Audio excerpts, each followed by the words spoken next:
Assalamualaikum warahmatullahi wabarakatuh.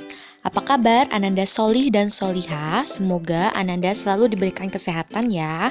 Baiklah, pada hari ini kita memasuki tema 6, subtema 3, giat berusaha meraih cita-cita pembelajaran 1. Selamat belajar dan tetap semangat. Nah, berikut ini adalah perbandingan foto Sungai Pesanggerahan dahulu dan sekarang. Nah, bagaimana pendapatmu tentang kondisi kedua sungai tersebut? Nah, menurutmu siapakah yang berperan untuk mengubah sungai tersebut? Ternyata semuanya berasal dari satu orang yang peduli dan bertekad baja. Mari kita perhatikan teksnya berikut ini.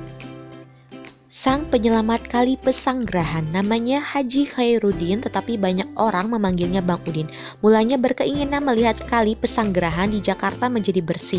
Kemudian beliau sering menyisiri bantara sungai tersebut untuk melihat dan meneliti kerusakan sungai. Dulu Sungai Pesanggerahan adalah tempat bermainnya di waktu kecil, namun kini berubah menjadi kotor, penuh sampah dan bau.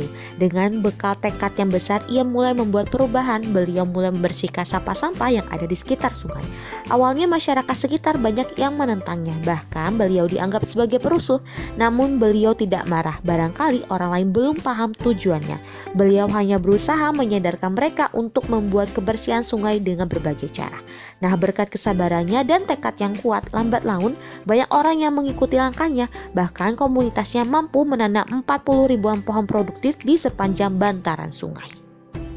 Mari kita menjawab pertanyaan berikut. Cita-cita Bang Udin adalah melihat Sungai Pesanggerahan yang bersih. Halangan yang dihadapinya adalah 1. Banyak anggota masyarakat yang menentangnya karena dianggap rusuh. 2. Masyarakat sekitar sungai yang tidak memahami tujuan kegiatannya. Nah, sikap yang dimilikinya yang pertama tidak mudah marah dan anti kekerasan, kerja keras, kesabaran, dan tekad yang kuat. Nah, usaha yang dilakukannya adalah membersihkan sampah, menyadarkan masyarakat, dan menanam pohon produktif. Selanjutnya, mari kalian perhatikan puisi di bawah ini yang berjudul Penjaga Alamku karya D. Karitas. Nah, mari kita jawab pertanyaan berikut. Berkisah tentang apakah puisi tersebut? Yaitu tentang orang yang menjaga alam dengan tidak pernah lelah, menyerah dan putus asa walaupun angin, badai, hujan, dan panas menerpa. Selanjutnya, usaha apa ya saja yang harus dilakukan untuk menjaga alam? Kita harus menjaga, memelihara, dan merawat alam, misalnya dengan tidak membuang sampah sembarangan, tidak menebang pohon sembarangan, dan seenaknya. Nah, mengapa alam dalam puisi di atas disebut sebagai ibu? Karena alam sudah menyediakan segala kebutuhan yang diperlukan oleh manusia.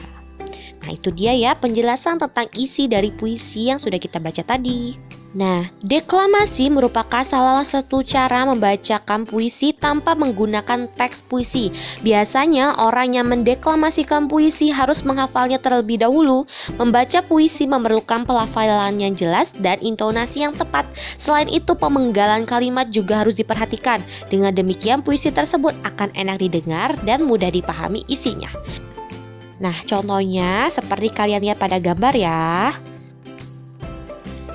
Indonesia memiliki berbagai sumber daya alam yang dapat memenuhi kebutuhan hidup seluruh warga penduduknya.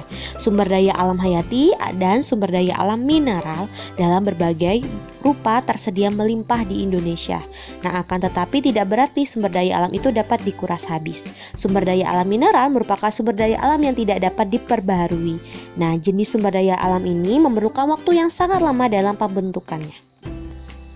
Nah, sumber daya alam hayati berupa tumbuhan dan hewan yang menjadi sumber makanan manusia. Selain itu, tumbuhan dan hewan berperan untuk menjaga keseimbangan alam. Nah, alam dan sumber daya alam memang harus dijaga agar lestari. Semua orang dapat melakukan sesuatu untuk menjaga dan memeliharanya. Jika alam rusak, manusia dan makhluk hidup lainnya akan kehilangan tempat tinggal dan sumber kehidupan. Oleh karenanya, manusia harus berusaha menjaganya dengan cara kita bisa melakukan pembuatan poster untuk mengkampanyekan pemeliharaan lingkungan sekitar. Berikut ini adalah contoh poster memelihara lingkungan sekitar. Kesimpulan pembelajaran kita pada hari ini pertama, dengan kesabaran, kerja keras, serta tekadnya Bang Udin berhasil membuat sungai Pesanggerahan menjadi bersih. Kedua, dalam membaca puisi kita perlu untuk memiliki intonasi yang jelas, pelafalan yang jelas, serta pemenggalan kalimat. Ketiga, pembuatan poster dapat dilakukan sebagai usaha mengampanyekan pemeliharaan lingkungan sekitar. Demikian pembelajaran pada hari ini. Wassalamualaikum warahmatullahi wabarakatuh.